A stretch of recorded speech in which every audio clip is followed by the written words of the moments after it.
अस्सलाम वालेकुम students, welcome again आपको कहते हैं। ओके, आखिरी प्रोसेस हमारा, आखिरी application that is adiabatic process.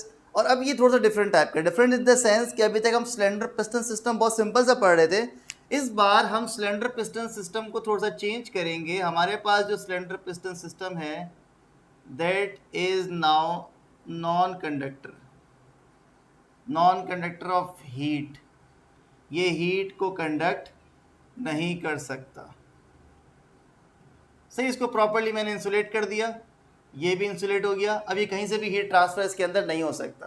तो चाहे इसकी इनिशियल स्टेट की बात कर लें या इसकी फाइनल स्टेट की बात कर लें, ये सिस्टम हीट कंडक्ट नहीं करेगा अनटिल एंड अनलेस कहीं से इसको रास्ता मिले, और रास्ता हम कहीं से नहीं दे रहे इसको। सही है, तो ये हो गया, ये इंसुलेशन को शो कर रहा हूँ मैं। ओके, बेसिकली एडियाबैटिक प्रोसेस क्या है स्टूडेंट्स? एडियाबैटिक प्रोसेस वो प्रोसेस है जिसके अंदर हम लोग हीट का एक्सचेंज अलाउ नहीं करते। तो amount of heat that is Q का एक्सचेंज जीरो हो जाएगा, ना क्यू एक्सेप्ट होगा ना क्यू रिजेक्ट होगा।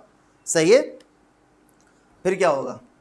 ओके, सपोज करें इसके पास इस वक्त इसका जो प्रेशर है, मैंने यहाँ पे दो बार्स रखे हुए हैं, बार्स और पिस्टन सब ने मिलकर प्रेशर बिल्डअप किया हुआ है P1, और इसका वॉल्यूम है लेट से V1, और टेम्परेचर लेट से इसका T1 है। ओके, मैंने क्या करा, इस बार को हटाया। एक बार को जब मैं हटाऊंगा तो बार हटाने पे होगा क्या कि इसका प्रेशर जो है वो हो जाएगा P2, and obviously volume increase हो जाएगा V2। अब इस बार क्या हो जाएगा कि जब ये सिस्टम एक्सपेंड कर रहा होगा, एक्सपेंड करने की वजह से इसका टेम्परेचर कम होने की कोशिश करेगा।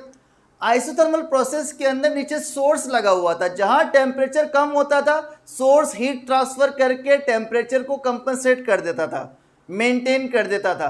लेकिन यहां पर हमारे पास सोर्स नहीं है, हीट का एक्सचेंज अलाउ नहीं है।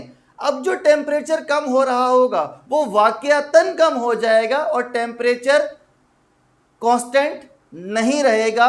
टेम्परेचर डिक्रीज होकर कितना हो जाएगा, इस पर्टिकुलर गैस का, मैं गैस पता नहीं क्यों हमेशा आखिर में बनाता हूं, इस पर्टिकुलर गैस का टेम्परेचर कितना हो जाएगा, T2 हो जाएगा। हम कह सकते हैं T2 is less than T1। इसको उल्टा भी देख सकते हैं। सपोज करें, अच्छा सारे प्रोसेस रिवर्स भी है। सपोज करें वो बार मैंने वापसी ला के रखा, जैसे ही वापसी ला के रखूंगा प्रेशर क्या होगा, P2 से P1 प्रेशर इंक्रीज हो रहा है। प्रेशर इंक्रीज होगा, ऊपर का प्रेशर इंक्रीज हो गया, वो इतना प्रेस करेगा कि नीचे का प्रेशर ऊपर का प्रेशर बराबर हो जाए, यानी कि प्रेशर पहले P2 था ना, अब प्रेशर अंदर का कितना हो जाए, P1 हो जाए। प्रेशर बढ़ गया, वॉल्यूम क्या हो जाए, कम हो जाएगा। अब जब सिस्टम कंप्रेस हो रहा होगा, सिस्टम कहीं पर हीट निकाल नहीं सकता, एनर्जी कहीं पर रिलीज नहीं कर सकता, उसकी वजह से उसका टेम्परेचर वाकयतन क्या हो जाएगा, इंक्रीज हो जाएगा। And that is called adiabatic compression, and this is called adiabatic expansion. इस तरह आइसोथर्मल के अंदर भी उस प्रोसेस को आप डायग्राम देख सकते हो, उसकी जी बिल्कुल डायग्राम जाके देखो, उसमें हम लोगों ने एक्सपेंड किया था ना, तो उल्टा इसका कंप्रेशन भी हो सकता है। तो isothermal expansion, isothermal compression. Okay, I hope यहां तक क्लियर होगा। चलिए अब मैथमेटिकली यानी कि फर्स्ट लॉ की हेल्प से इसको लिखने की कोशिश करते हैं। तो mathematically we have Q is equal to delta U plus W, and interestingly यहां पर Q जीरो हो गया। कितनी खूबसूरत बात है ना, सारी पॉसिबिलिटी डिस्कस कर ली हम लोगों ने। अगर Q जीरो हो गया तो यहां पर तुमने गिनना जरूरी था। अगर Q जीरो हो गया तो यहां पर मैं कह सकता हूं डेल्टा U प्लस W, और मैं इस तरह से लिख सकता हूं delta U is equal to minus W। W को वहां ले जाए, माइनस W हो जाएगा ना। ओके भाई, अब बड़ी इंटरेस्टिंग, अच्छा ये इक्वेशन ऐसे ही बन सकती है, delta U minus delta U is equal to W, यानी माइनस साइन यहां पर भी आ सकता है, माइनस साइन वहां भी आ सकता है।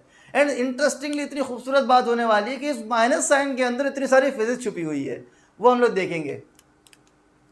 ओके, ये खैर मैं इस पे आखिर में आता हूँ, पहले मैं आपको ग्राफ बता दूं और फिर जो है वो उसके कंक्लूजन पे जब आएंगे तभी डिस्कस करते हैं। तो अभी तक हमारे पास ये इक्वेशन बन सकती है, दो इक्वेशन बनी हुई है। सही, internal energy negative work done के बराबर है, negative internal energy, negative change जो है वो पॉजिटिव वर्क डन के बराबर है।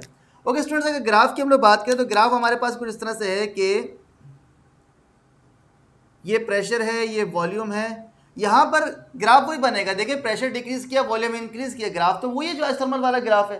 लेकिन फ़र्क ये है कि यहाँ पर ये वाला प्रोसेस, क्योंकि आइसोथर्मल प्रोसेस स्लो होता है, ये वाला प्रोसेस रैपिड होता है, और सिर्फ रैपिड प्रोसेस होने की वजह से ही our system behaves like an insulator. उसको हीट एक्सचेंज करने का मौका ही नहीं मिलता। एक तो ये है ना कि मैंने इंसुलेट कर दिया इसको, दूसरा क्या हो सकता है कि अगर हीट कंडक्ट तो हो सकती है, लेकिन इतनी जल्दी से काम हो रहा है कि हीट कंडक्ट करने का मौका ही नहीं मिल रहा, तो हीट कंडक्शन जीरो हो गई। तो that is why it is a rapid fast process. सही है। और इसका जो कर्व बनेगा वो इस तरह से बनेगा। सपोज करें ये मेरे पास ज़्यादा वाला प्रेशर P1 है और कम वाला वॉल्यूम V1 है इनिशियल। सही है। इसका कर्व जो है वो थोड़ा स्टीपर बनता है। यानी सपोज करें ये मेरे पास हो जाएगा V2 और ये मेरे पास हो गया P2। अब इसका जो कर्व बन रहा है वो स्टीपर बन रहा है। स्टीपर का मतलब क्या हुआ? Less curve. यानी ये इस तरह से कर्व था, ये थोड़ा स्ट्रेट होने की कोशिश करेगा। स्ट्रेट नहीं है लेकिन स्ट्रेट होने की कोशिश करता है। तो ये एडियाबैट है। इस कर्व को कहते हैं एडियाबैट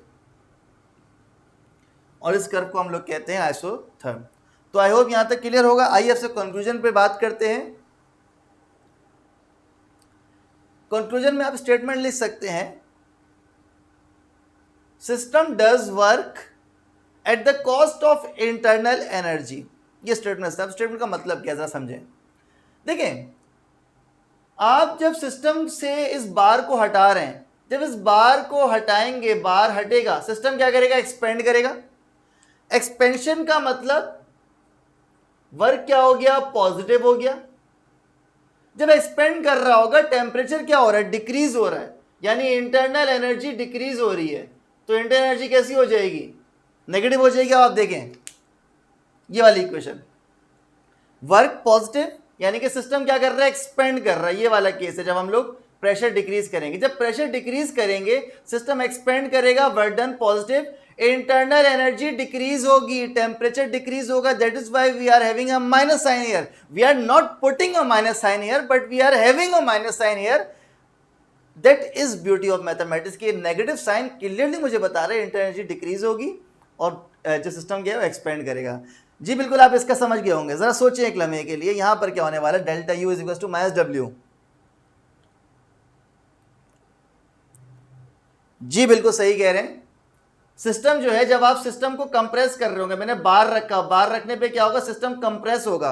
अब सिस्टम अगर कंप्रेस हो रहा है, ये एक्सपेंड था, सिस्टम अगर कंप्रेस हो रहा है तो वर्क डन कैसा हो जाएगा? नेगेटिव। लेकिन इंटरनल एनर्जी क्या होगी? सिस्टम की बढ़ जाएगी, टेम्परेचर राइज करेगा, इंटरनल एनर्जी इंक्रीज करेगी, तो वो कैसी हो जाएगी? पॉजिटिव। तो इंटरनल एनर्जी का साइन पॉजिटिव आ रहा है यहाँ पर, चेंज इंटरनल एनर्जी का, और वर्क डन कैसा आ रहा है? नेगेटिव आ रहा है। तो कितनी खूबसूरत बातें हैं ये कि work is done at the cost of internal energy. जो भी वर्क हो रहा है वो इंटरनल एनर्जी के बेसिस पे हो रहा है। सही है, ये आप कंक्लूजन के अंदर लिख सकते हैं। आई होप ये वाली बात क्लियर होगी और आई होप इस पे कुछ इंटरेस्ट भी डेवलप हो, मज़ा आया होगा कि भाई एक छोटी सी इक्वेशन जिसपे दो टर्म्स लिखी हुई, एक नेगेटिव साइन के साथ, कितनी प्यारी फिजिक्स छुपी हुई है इसके अंदर। सही भाई। तो इसी फिजिक्स के अपनेपन के साथ अपना ख्याल रखिएगा। नेक्स्ट वीडियो में मिलते हैं जहाँ पर हम CP और CV की बात करेंगे। जी बिल्कुल, CP और CV मोलर स्पेसिफिक हीट्स की बात करेंगे। तो आइए वो डिस्कस करते हैं नेक्स्ट वीडियो के अंदर। अपना ख्याल रखिएगा। अल्लाह हाफिज़। कोई मसला हो, कोई प्रॉब्लम हो, कमेंट सेक्शन अवेलेबल है, वही हमारा जुमला, तो उसमें आप पूछ सकते हैं। सही है भाई, अल्लाह हाफिज़।